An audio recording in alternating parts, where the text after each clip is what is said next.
প্রতিটা নারীর একটা শখ থাকে, আর আমার শখ ছিল সামান্য, আর সামান্য হলেও আমার কাছে অনেক কিছু। মাটির চুলা বানিয়ে ভিডিও করে মিনি কিচেনের রান্না আপনাদের মাঝে শেয়ার করব ভালোবাসা পাওয়ার জন্য। হ্যালো এভরিওয়ানস, আসসালামু আলাইকুম। সবাই কেমন আছেন? ভালো আছেন? আশা করি সবাই ভালো আছেন। আলহামদুলিল্লাহ, আমিও ভালো আছি। আমি কিন্তু টুকিটাকি মিনি কিচেনের জন্য ছোট ছোট কিউট কিউট জিনিস বাজার থেকে কিনে নিয়ে আসলাম। দেখেন কত সুন্দর সুন্দর হাঁড়ি পাতিল নিলাম, কড়াইয়া নিলাম, ভাতের প্লেট, এগুলা ভাতের প্লেট ভুল বলে।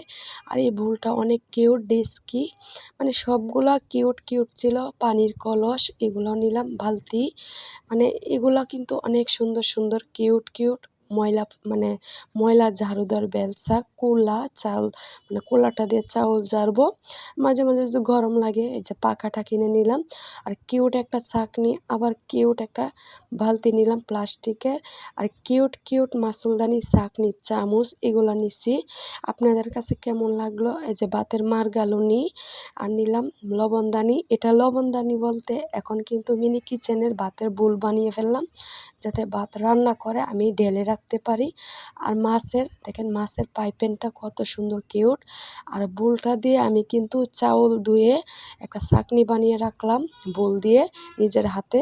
আর এখন কিন্তু কিউট কিউট সারকাপ, আর সারকাপ দিয়ে যখন চা খাবো সকাল সন্ধ্যা, এই সারকাপটা আমি তৈরি করে নিছি।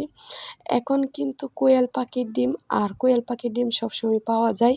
সবচেয়ে বড় কথা সুন্দর সুন্দর কিউট মুসুল্লাদানি। আর মুসুল্লাদানিটা আপনাদের কাছে কেমন লাগলো বন্ধুরা অবশ্যই কমেন্ট করে জানাবেন।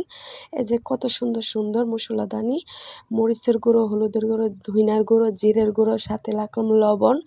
আমার মুসুল্লাদানিটা তৈরি হয়ে গেল। আর এখন কিউট ভাতের প্লেট, আর ভাতের প্লেট 6টা নিছি, আমি 4টা রেখে দিছি, আর 2টা দিয়ে ব্যবহার করব। আর ভাতের প্লেটগুলো 20 টাকা করে, বেশি দাম না। এই যে পানি, হ্যাঁ, যে পানি খাওয়ার জন্য গ্লাস, এটা নিলাম। আর নিলাম সুন্দর একটা কিউট নন স্টিকের ডিম ভাজার সসপ্যান। আর এখন দেখতেছেন সব কিছু আয়োজন তৈরি করা হয়ে গেছে। অনেক সুন্দর একটা আয়োজন করলাম মিনি কিচেনের রান্নার জন্য। আমাকে অবশ্যই ভালোবাসা দিবেন। আমি তেলের শিশি সব কিছুই নিয়ে নিলাম। এমন কোনো জিনিস বাকি আছে কি না অবশ্যই কমেন্ট করে জানাবেন। আমি কিন্তু বেলুন পিঁড়ি নিয়ে নিলাম, লং করে তুলি লং দিয়ে, আর সাথে ফল বানিয়ে নিলাম। আজকের ভিডিওটা পর্যন্ত, ভালো থাকবে।